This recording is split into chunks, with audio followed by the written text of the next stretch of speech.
Take in the chat here.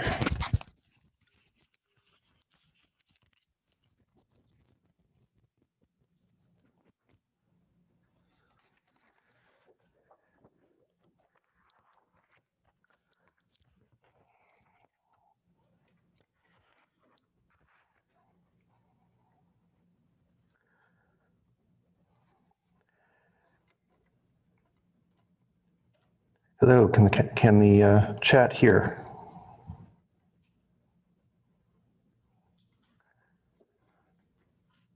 Wonderful, thanks. Okay. So, as usual, don't forget about the seating survey. Chem 112, section 04, and ILC 118. We have upcoming deadlines. The homework 4 is due on Friday. We have participation points for Piazza cutting off on Sunday as usual. I know that I don't have any of those actually handled yet. I am still working on getting the exam graded. Hopefully that won't take too much longer. We are not having a group activity next week because the exam is coming up. There will be content videos for next week, and there will be a homework for next week.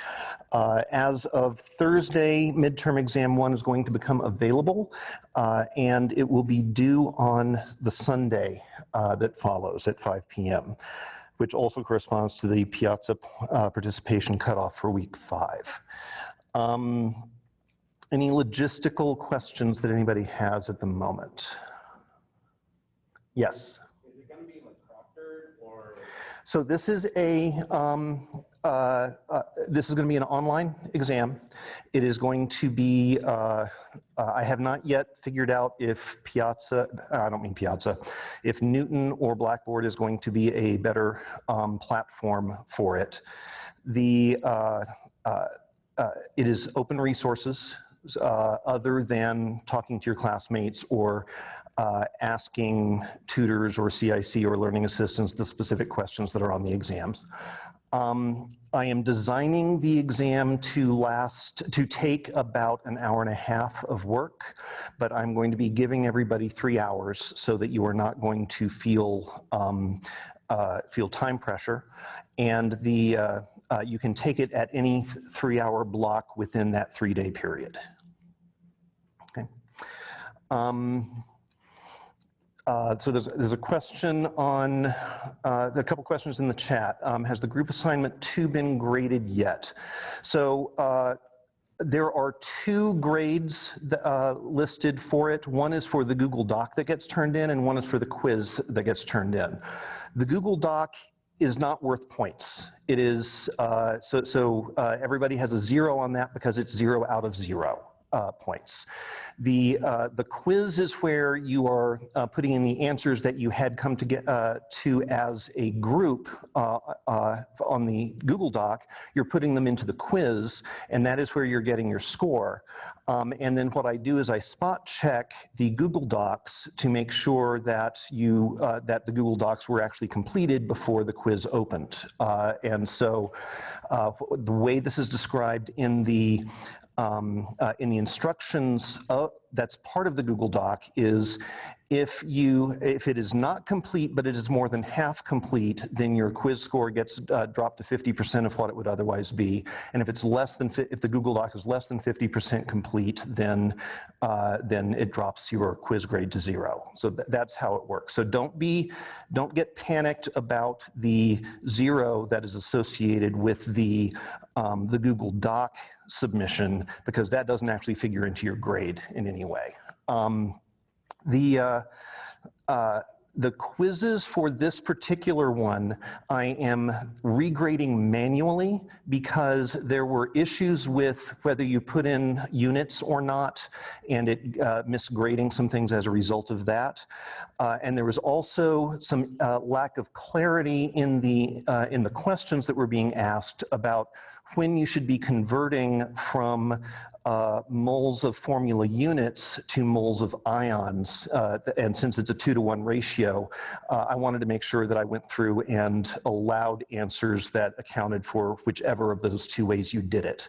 So as a result of that, I'm going through and manually grading those, and I'm a little bit through that list, but not incredibly far. I think out of the 240-ish students in the class, I think I've gotten through about 40 of them so far. So that's about where we are on that.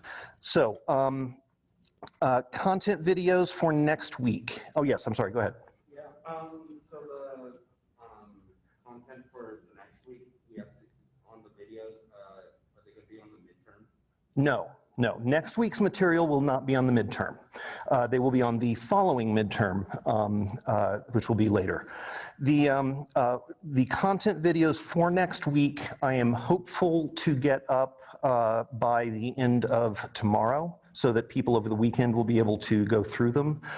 I am not going to 100% guarantee it, but I'll have at least 1 or 2 of them up by tomorrow, and I will try to have the rest of them up as early in the weekend as I possibly can. The homework assignments should already be up, and there is not, once again, there is not going to be a supplementary question. I am only going to reintroduce the supplementary questions once I have caught up on grading. So I don't think it's fair for you to be having to do more of those when you haven't gotten feedback on prior versions of it. Okay. I also wanted to say on the group activity, the one that was just turned in, based on some comments on Piazza and some of the comments in the free answer thing at the bottom of the quiz at the end, I decided that it's probably a good idea if I make a video for you where I go through group activity number 2 question by question and talk through how everything is done in that and show you how to do it. I have made that video already. I did it this morning. It is not quite published yet, so I have to go through and make sure I didn't misspeak. I've already found a couple of places where I said 20C when I should have said 10C, and so I'm fixing those little errors. And so I should have that up mid-afternoon if you want to go through and take a look at that. A lot of it is about the process of using the answers of the earlier questions to make the later questions easier. How do you spot what the patterns are that the earlier questions are trying to get you to recognize so that you can then apply that to the later questions? And that is one of the reasons why I so strongly discourage people, groups from taking these activities and dividing up the questions and saying, you do questions 1 through 10, you do questions 11 through 20 or something like that. Because each question that's further down is supposed to be informed by the thought processes that went into answering the prior questions. So I put an example on Piazza of, I think it was question 22, and I went through, here's the information you got from question 6 that applies to that. Here's the information from question 17 that applies to that, and then how all of that fits together to result in an understanding of question 22. So I strongly recommend taking a look at that Piazza post and taking a look at the video that it should be posted this afternoon that helps take you through this group activity and how to be thinking about it. All right, any other logistical stuff before we go to content?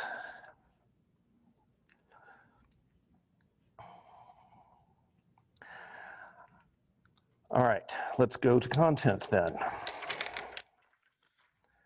So we don't have a lot of Muddious points that have been submitted so far, but there are a few here. So one of them is, how do we know the values of the Van't Hoff factors? And this is referring to both predicted and real ones. So the idea of the Van't Hoff factor is that it is accounting for the formula unit of the compound being divided up into ions in solution.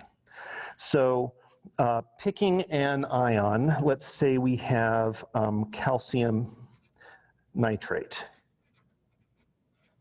Okay, so this is a soluble ionic compound.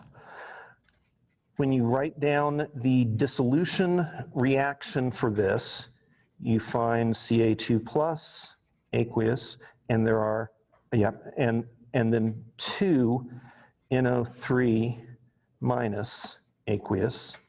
And so you get 1 calcium ion and 2 nitrate ions from 1 formula unit in the solution. And so the predicted Van Hoff factor is going to be 3 because the formula unit creates 3 ions.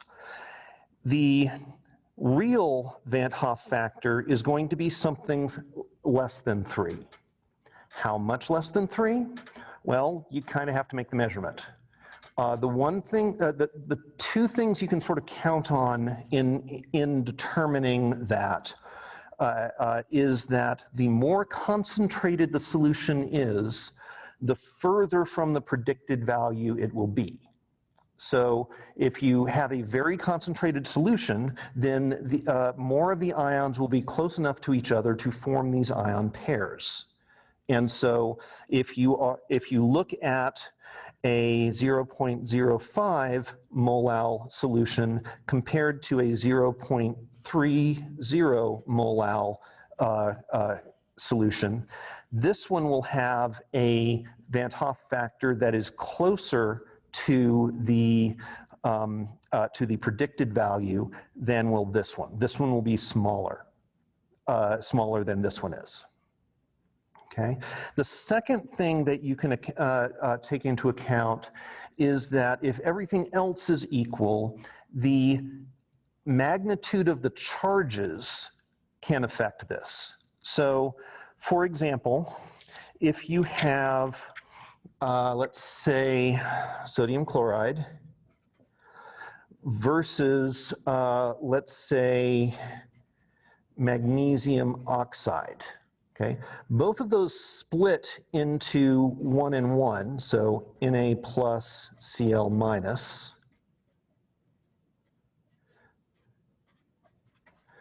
And magnesium 2 plus and O 2 minus. Now, magnesium oxide is not particularly soluble, but if you look at the small amount that you do get in that to solution, that this would be true. Because these are larger magnitude charges, that means that ion pairs can form over longer distances. The attractions that pull them together to form the ion pair will be stronger in that case.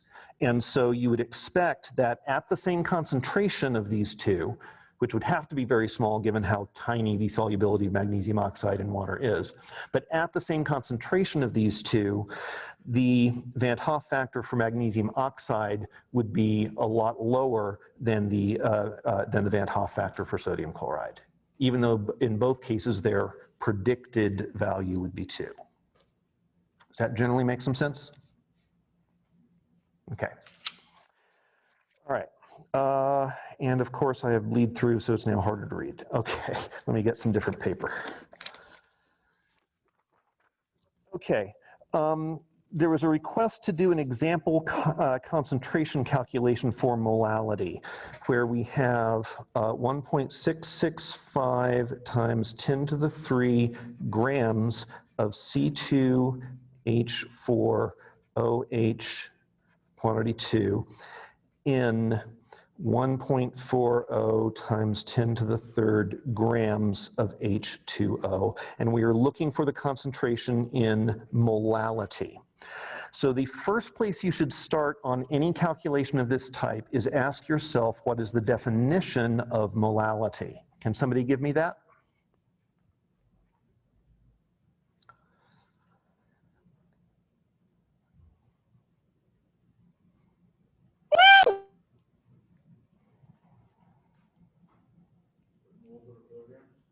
Moles over kilograms. So moles of what over kilograms of what?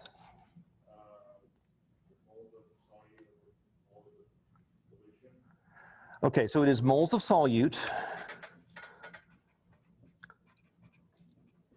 and it's over kilograms of something. What do we, it is not solution though.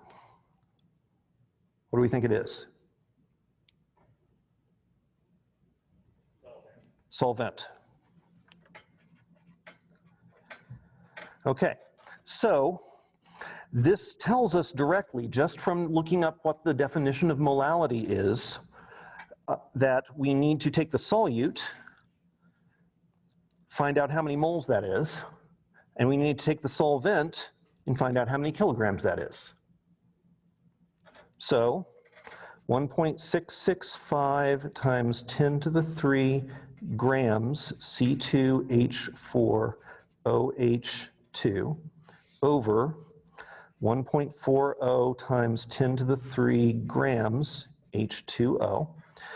Well, the denominator we can do very simply to get grams into kilograms. So 1,000 grams H2O over 1 kilogram H2O. I should have done this landscape mode. So our grams of water cancel and our denominator is now correct. Now we need to figure out how to get from grams of this to moles of that. So we want grams of C2H4OH2 to moles of that same substance, C2H4OH2. What do we do to convert from grams to moles? What do we use?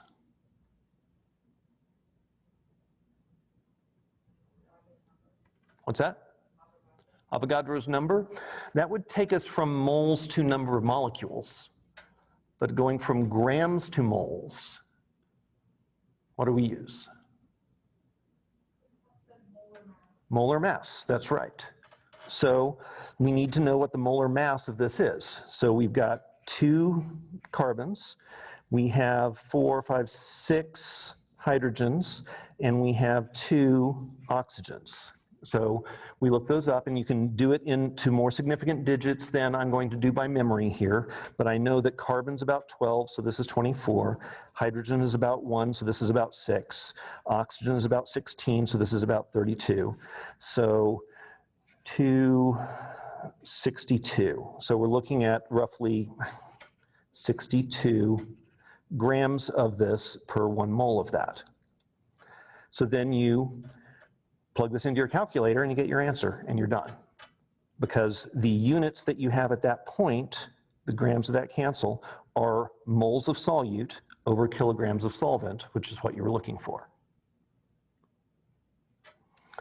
So I strongly, strongly, strongly recommend do not try to memorize formulas. What you do is you look at the definition of what you're looking for, you figure out what information you're starting with, and you look for what conversion factors you can use to step by step get you from what you start with to what you end with. That will solve 90 to 95% of chemistry numerical problems by itself. Okay, any questions on this kind of calculation?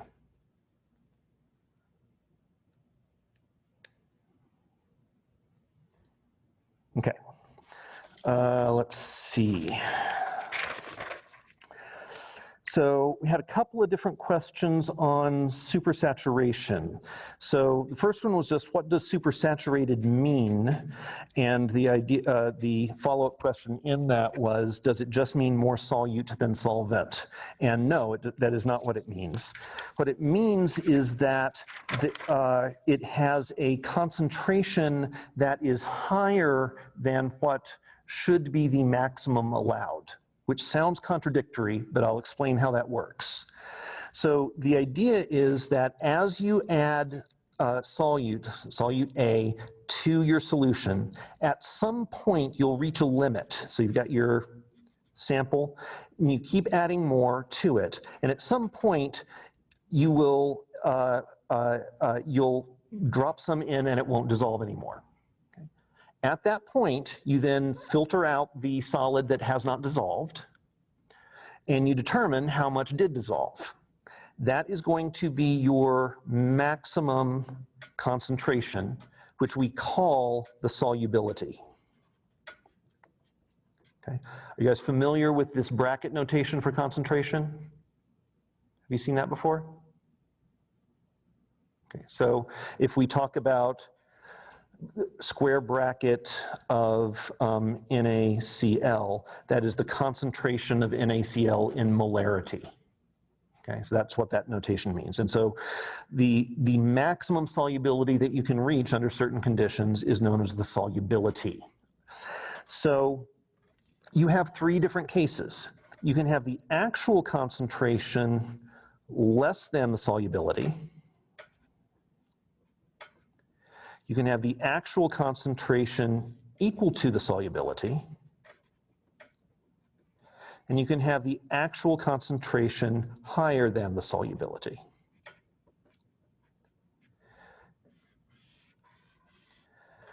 The first case is called unsaturated, meaning that you have not saturated the solution. The middle case is called saturated. You have a saturated solution, meaning you cannot get any more to dissolve.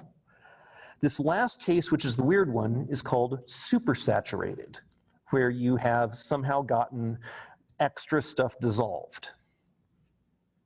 So that's the terminology of what saturated means. So it's not a question of more solute than solvent.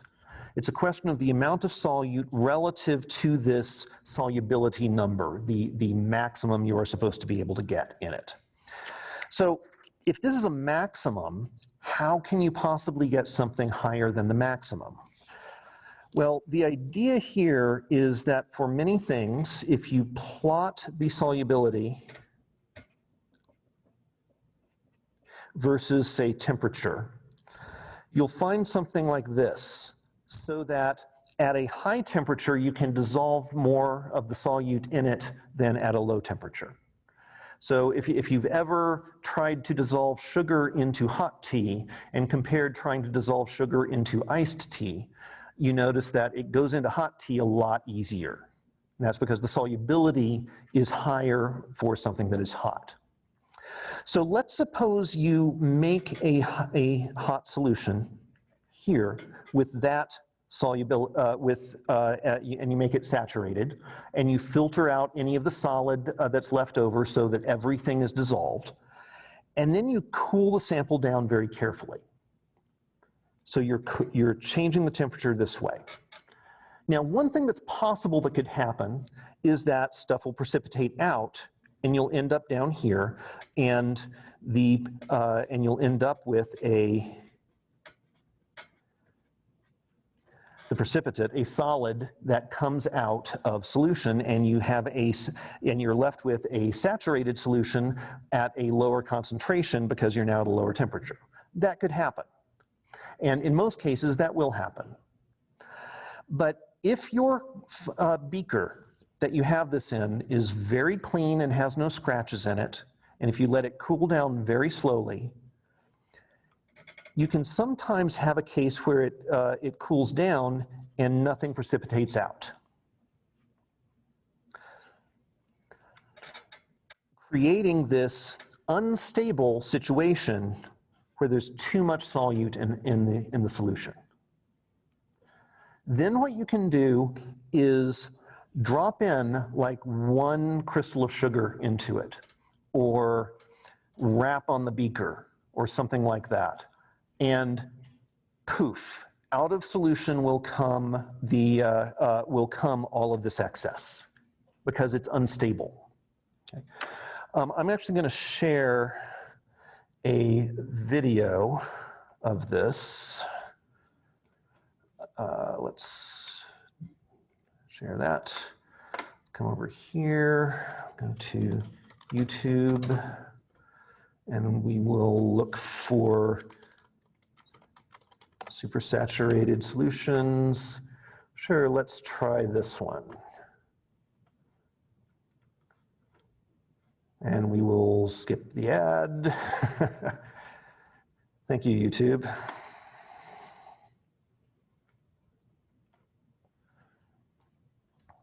I'm not promoting any television show. Okay, this here is a supersaturated solution, and it looks relatively clear. A single crystal of the stuff that's dissolved is going to be dropped into it. And let's watch what happens.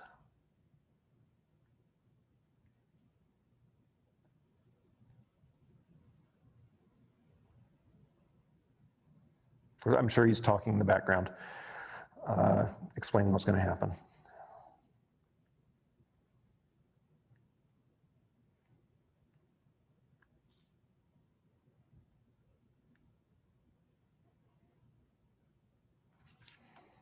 Hello.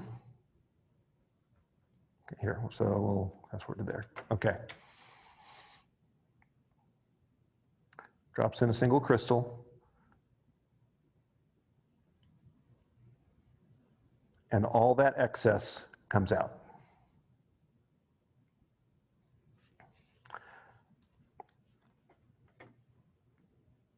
Okay, so that is what saturation, supersaturation means.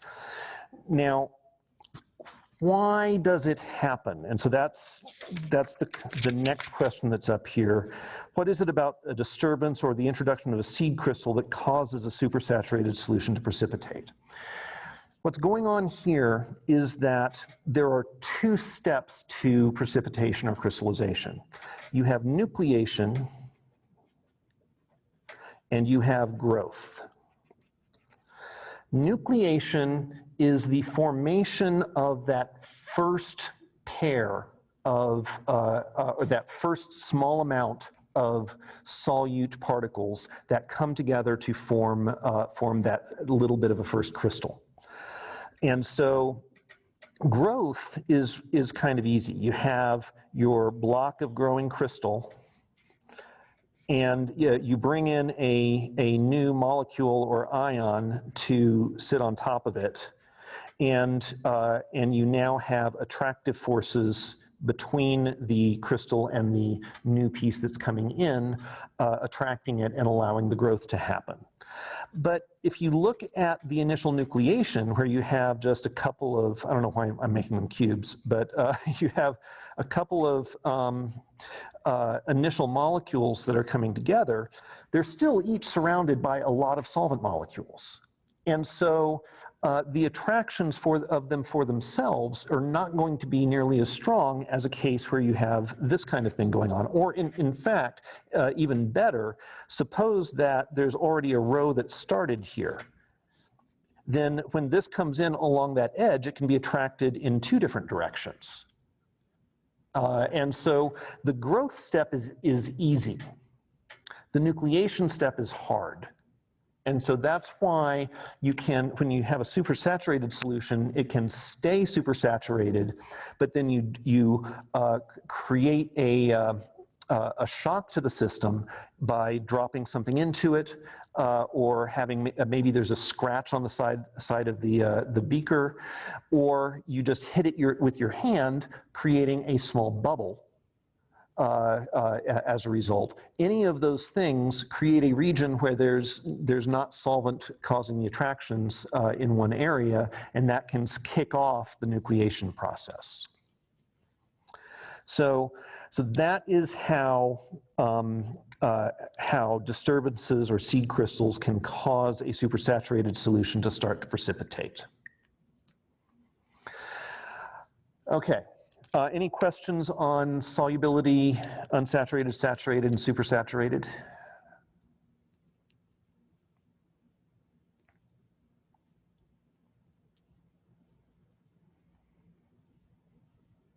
Okay.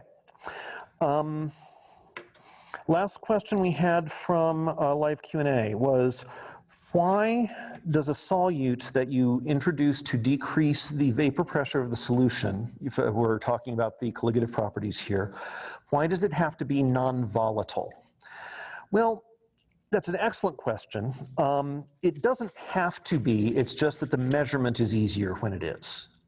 So if we have our solution and we have our solvent molecules, and we have a vapor pressure with a few solvent molecules up above, and we introduce some solute particles that then block the evaporation of some of the solvent particles, then that decreases the vapor pressure of the solvent. If these blue solute molecules are also volatile and can go up into the vapor phase, then the pressure that you're measuring is the sum of the pressure of both of them, right? So it is absolutely true that introducing the solute will decrease the partial pressure that's associated with the solvent. And that's true across the board, whether it's a volatile solvent or a solute or not. But it's harder to measure, is this the pressure coming from molecule A or pressure coming from molecule B? Because really all you measure is the pressure, right? So conceptualizing what's going on is easier if you're talking about a non-volatile solute. Make some sense? Okay. So that was it on the muddiest point questions that I received. I am happy to take any other questions from the live audience or from the chat.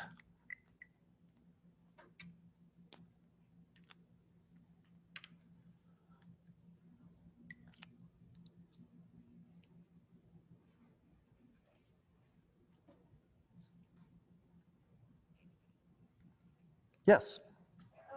You mentioned this at some point in the test. Is it like how multiple choice? Yeah, so the format of the test. So because I am catching up on grading and making videos and such, I am by necessity going to be making the test in some manner that can be computer graded rather than me going through and grading, essay questions. I personally prefer essay questions because it gets at understanding a lot better, I think. But there's no way for a computer to actually do that grading. So there will certainly be some multiple choice. There may certainly be multiple answer choices where you can select more than one answer on something. And yes, there will be partial credit for those. There will definitely be numerical calculations of some kinds where you are going to enter a result, and I'm going to make it very clear what units that the result is supposed to be in and whether or not you're supposed to type the units into the answer box so that there's no confusion about that at that point. And I'm going to have it do the grading within a range so that if you don't use exactly the right number of significant figures, it's not going to count you wrong on that sort of thing. Additionally, if there is sort of a multi-step analysis that you're doing, numerical or not, I'm going to be asking questions about each step along the way so that you can get partial credit for the amount of the analysis you do that is correct. I hope, I can't guarantee this yet because I haven't figured out if it can actually work or not, but I hope that if you get like step 1 wrong, but then carry that through for the rest, that I may be able to set up the grading so that it will base the later grading on what your answer was to the first question. I would love to be able to promise that I can figure out how to make that work, but I have not yet done so, and that sounds a little hard. So I'm going to try on that.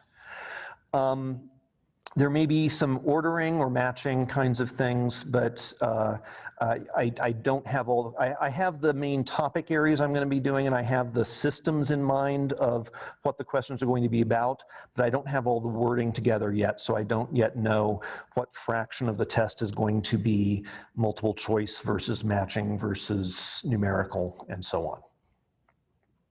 Yes? Is it going to be curved at all, like, if necessary? So, the way I view the grades is that each component of the class simply contributes points to the end final grade.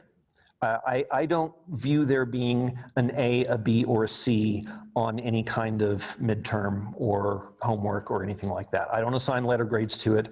There's a formula in the syllabus about how the points accumulate and how they end up contributing to the final point score at the end of the semester. Now, when it comes down to the final grade at the end of the semester, I'm sorry, let me back up before I get to that part. Part of the reason for that is that there are some aspects of the course where it is fully possible for the entire class to get 100% on. You know, the content videos, if you are diligent about doing those, it's possible to get 100% on those. The Newton Alta portions of the homework, you just keep doing it till you get 100%, right? And so those grades aren't really distinguishing between people who really understand the material and people who don't, okay? So the expectation then would be that, that the exam grades are going to be lower than that, right? And so, if you get a 60% on an exam, but 100% on the homeworks, then that averages out to like an 80% kind of thing. You know, I don't know. So that's why I don't put letter grades on anything in the, any of the components, because it just doesn't make much sense. When it comes to the end of the semester and we're looking at the at your overall number of points, there is a grading scale that is in the syllabus. I view that grading scale as the maximums I'm going to have. And if I look at the class and say, well, you know, the class as a whole is performing worse on the exams than I thought they were going to, and so I didn't really calibrate that scale right, at that point I'm going to move the grades down, the grade cutoffs down. And so, yes, there is absolutely the potential to be curving things in terms of the class grades as we go forward. But it is way too early to try to figure that out at this point, especially with the redemption points method that I have in place, right? Where you can do very badly on a midterm exam and then bump it way up with your performance on that portion of the final.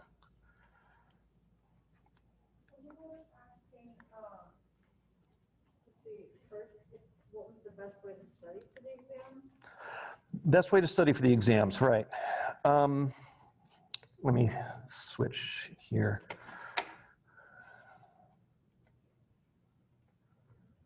There, that way the chat doesn't have to stare at the blank table. Best way to study for the exams. So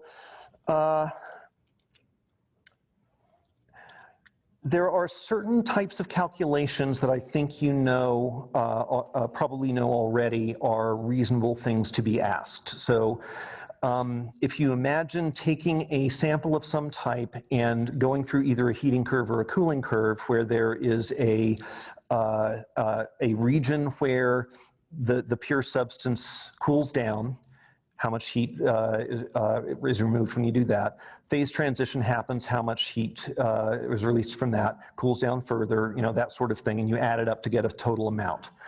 Those kinds of questions, let me actually finish with that and think about what other types of numerical calculations you could do.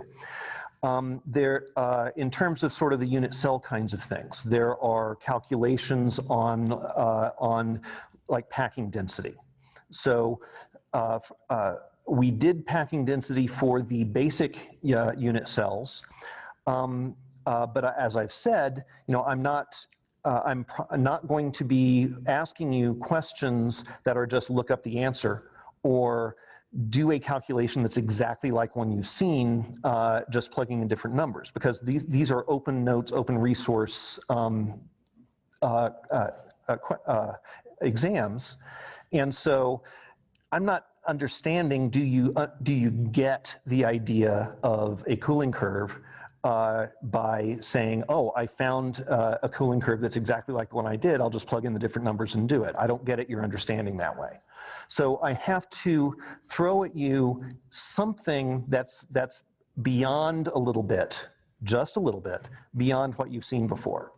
So, for example, imagine doing saying that your crystal structure that you have, the unit cell, is an ionic compound, and the anions form a simple cubic lattice, and the cations are dead center.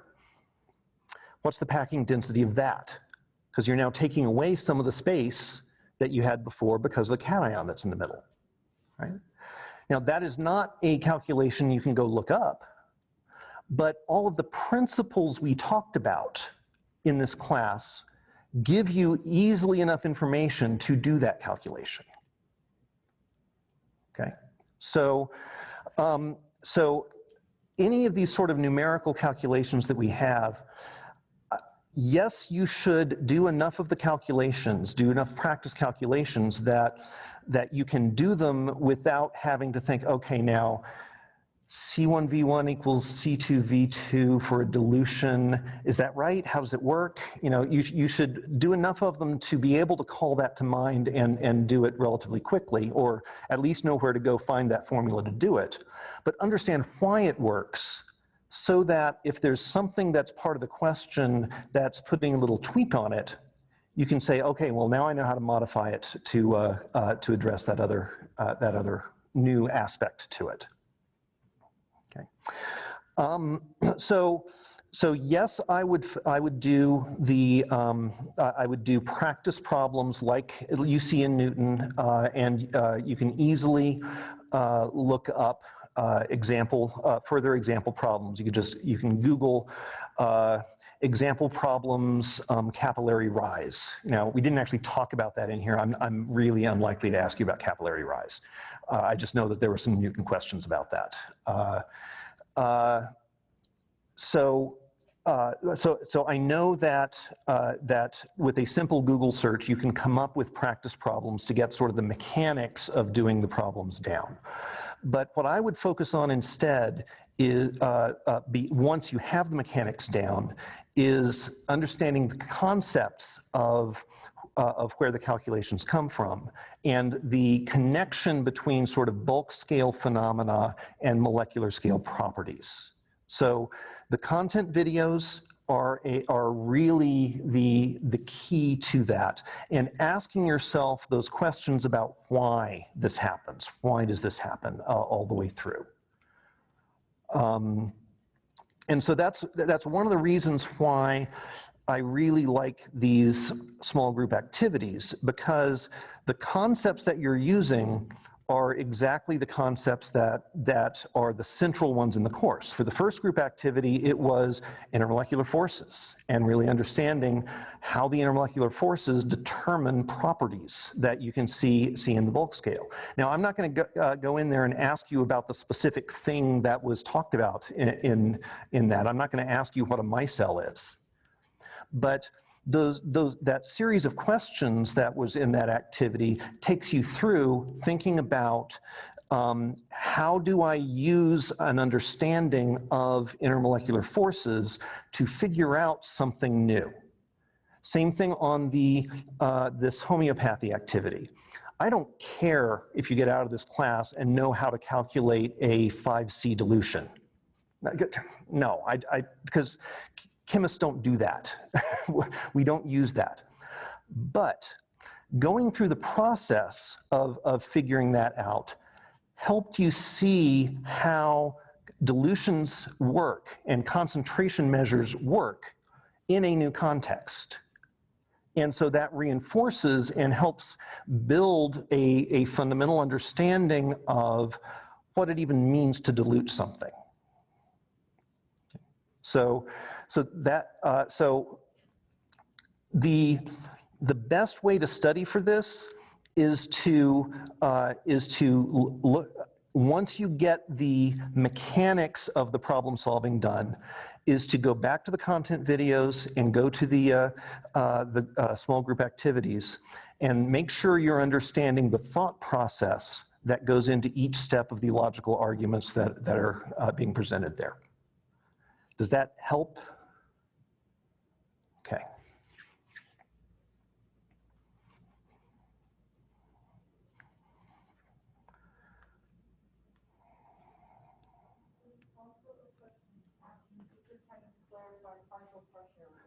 If I can clarify partial pressure, absolutely. Okay, so one of the reasons I haven't done sort of an introduction to that is that it was at least brought up in Chem 111, but I also fully understand that, you know, that was probably early in Chem 111 and you've slept since then. So happy to go back over the idea.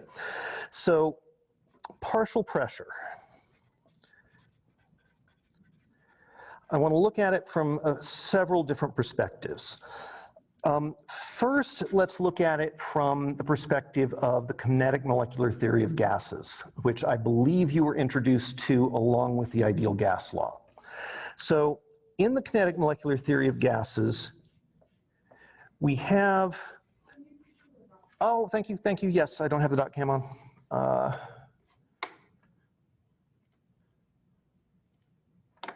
There we go.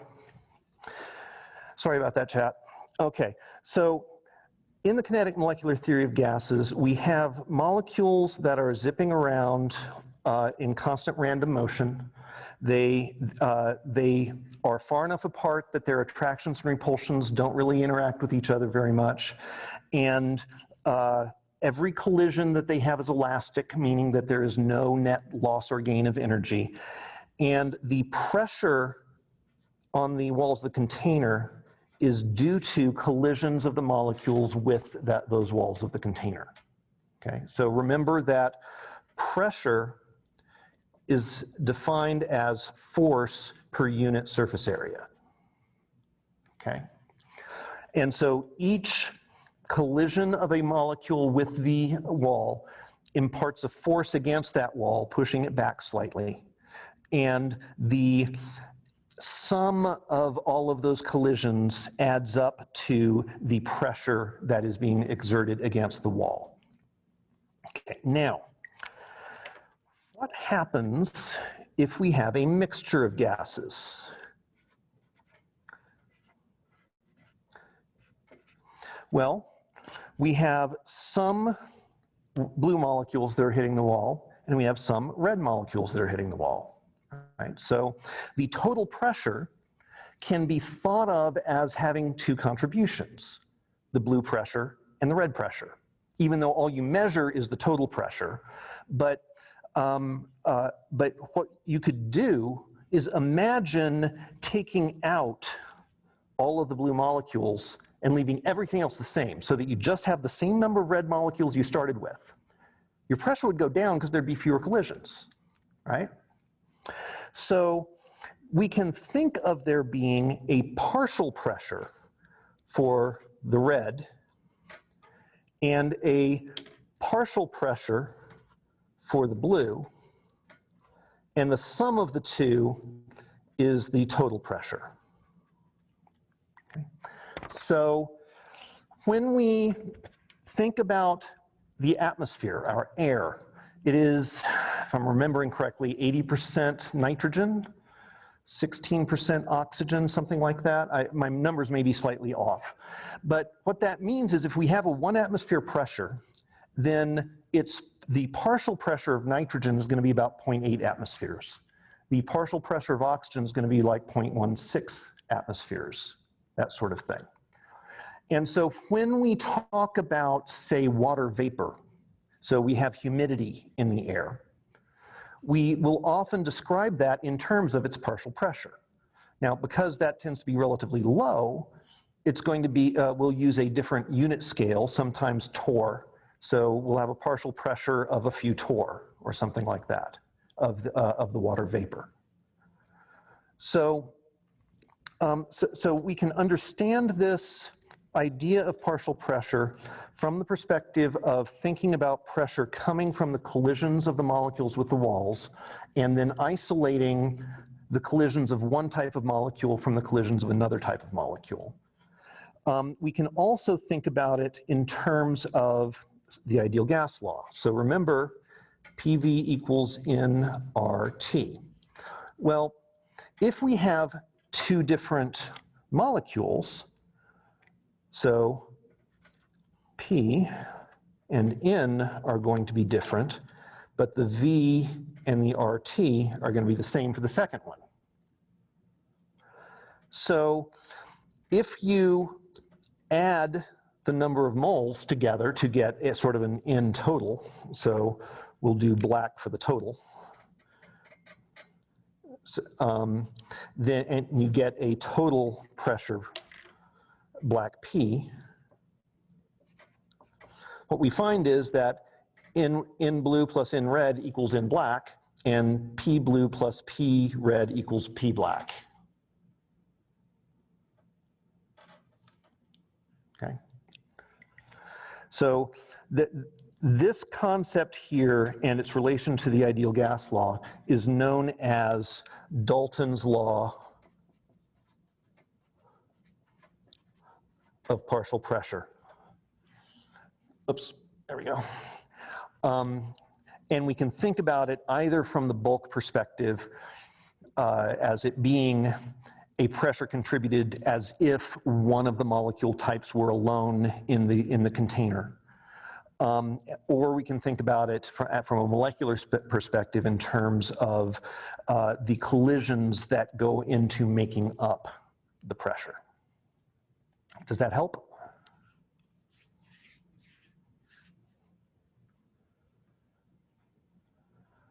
Any clarifying questions on that? Okay.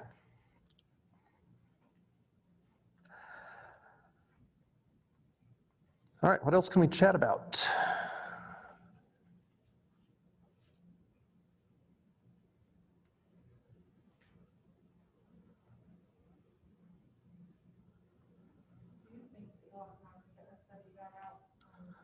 So, do I think I'll have time to get a study guide out?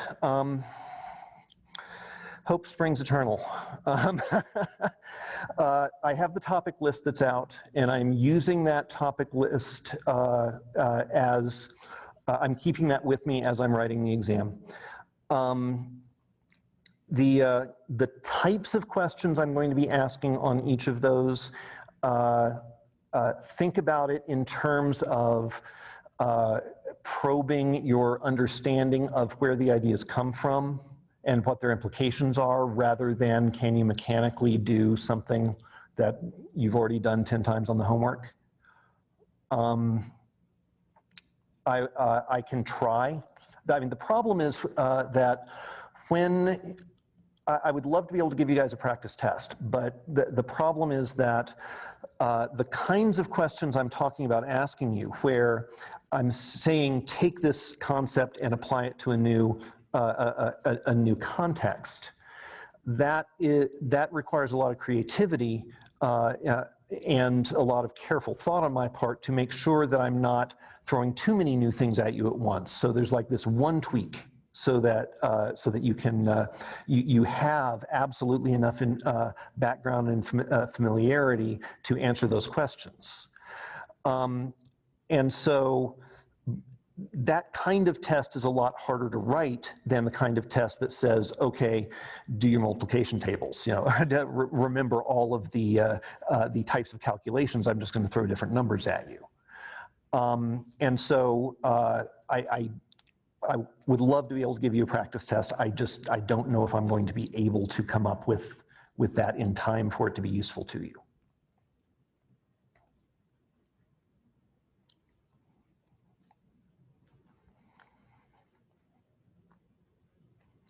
I am more than happy if anybody wants, to come to my office hours and say, okay, I'm concerned about osmotic pressure. I get the general idea. but how could we apply that to something new? And then we could brainstorm about various places it could be applied in kinds of exam questions. And that would be coming off the top of my head, and I can guide you guys to thinking about other places that it could come in as well. So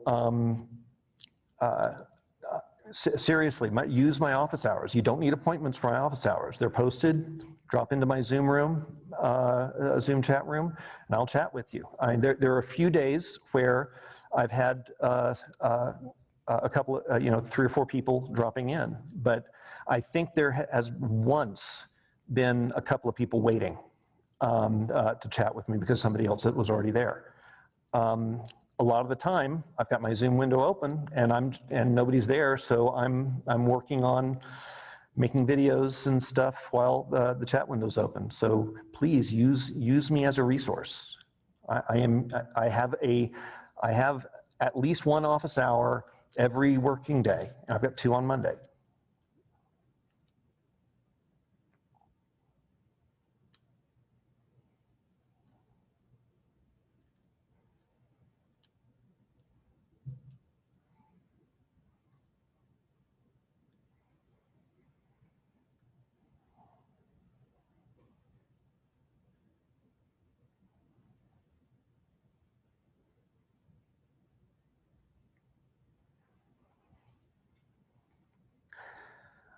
So what do you guys think is the most confusing topic that we've had so far?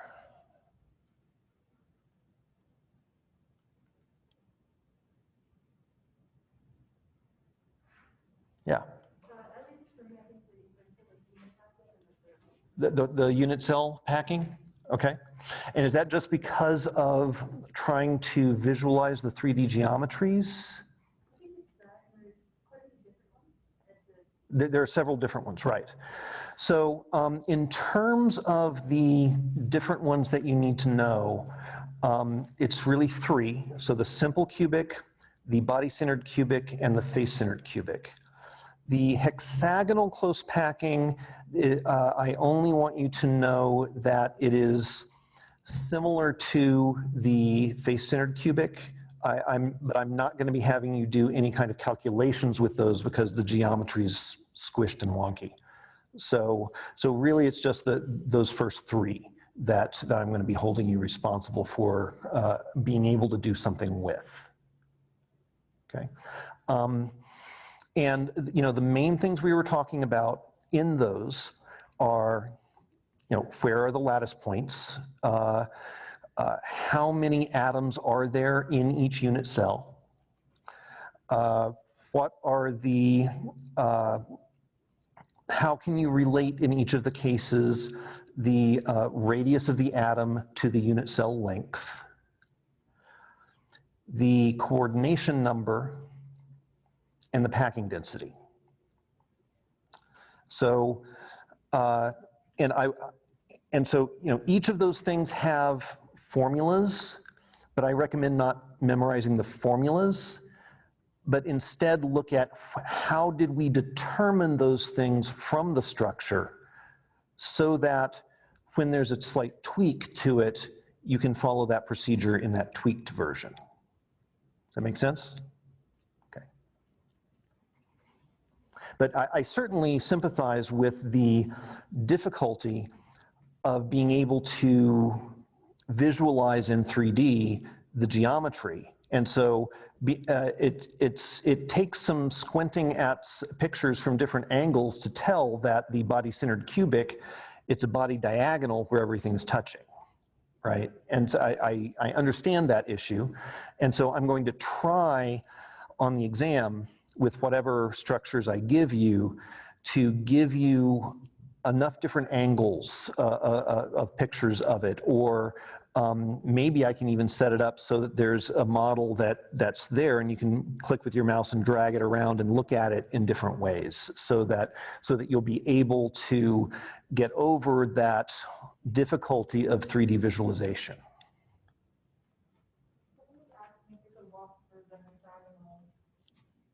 Walk through the hexagonal close packing? Yeah. Just like review it a little bit. Okay, so what I will do for that, I'm not going to play the video, but I'm going to call up the video so that I can show you the images from it. So let's share the screen. What on earth? Apparently, YouTube kept going in the background. I don't know, whatever that is. Make it stop. There we go. Okay. Go to my channel. Actually, let's go to playlists. Come to, let's go down to, here we go. Okay. Nope.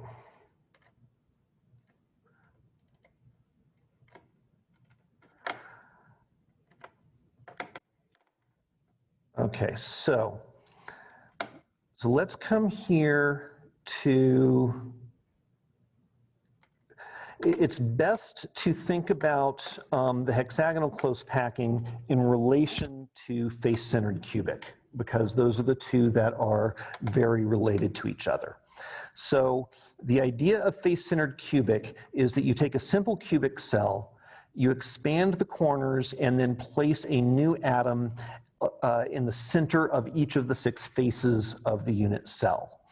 This is a horrible picture of it over here because you see that those atoms along this face diagonal aren't touching when they should be.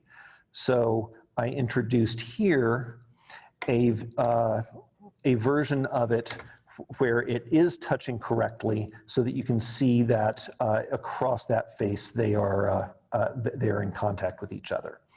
Now, what is a little bit hard to see is taking this structure. So here we have a face-centered cubic structure. Let me pause it. A face-centered cubic structure.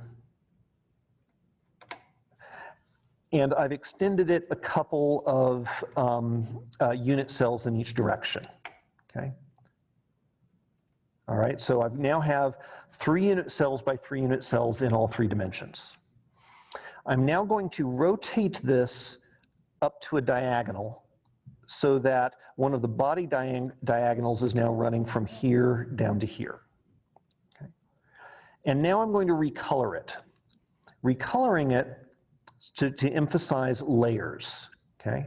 And then if we take off some of the top layers, what we see is a packing pattern for each layer where there are these little triangles.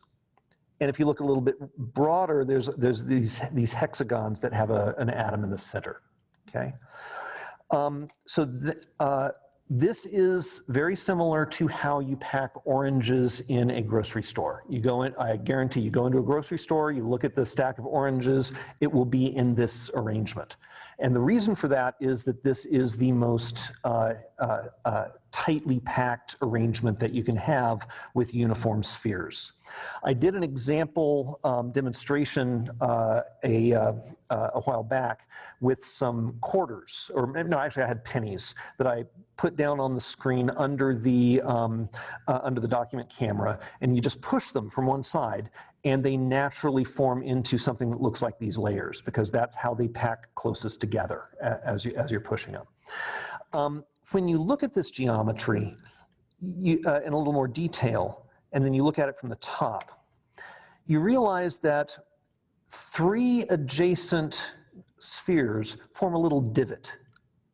And so that's where you're putting the oranges on the next layer when you're putting them in. You're putting them in a little divot so that they don't roll out to somewhere else. Well, the problem is that when you put that next layer on, you can't fill every one of those divots. So because of the width of the spheres, you can fill half of the divots, okay? And so that means that the 3rd layer that you put on has 2 different choices. You could put it over, say, this one, which will fill over the hole that neither of the first two layers went over. Or you could put the next layer here where it's going directly over the green layer. Okay? There's a divot in the red layer in both places, but you have a choice of which one you're going to put it in. And those result in two different structures. So this one over here, where you place the third layer in a different position from both the first and the second layer, has a repeating pattern A, B, C, and then the next layer would be the green, red, blue, green, red, blue. So A, B, C, A, B, C, A, B, C. And that is the same as the face-centered cubic that we looked at earlier and the cubic close packing that we looked at. If we do A, B, A, B, where the third layer is the same as the first layer, then you end up with this hexagonal close packing arrangement, where the unit cell here, and I didn't go through why this is the right geometry for that unit cell, but where the unit cell is no longer a cube, it's sort of this rhombohedral prism, which can fit together into, three of them can fit together to make a hexagon. Okay? It's not clear just looking at this geometry under here that this is what results when you isolate the unit cell, but it is nonetheless what you end up getting. So all I want you to know about hexagonal closest packing is that its packing density is the same as cubic closest packing, because the spaces in between two layers are the same. It's just whether they line up or not, whether the holes line up with the previous layers or not. Okay, so the packing density is the same, but the crystal structure is somewhat different. I will not have you do any kind of calculations with hexagonal closest packing. All right. We are out of time, so thank you much, and be checking Piazza over the next couple of days, because I will be putting up what to expect next week tomorrow. I'll be getting more content videos up. I will this afternoon have the video that takes you through the small group activity number 2. The key for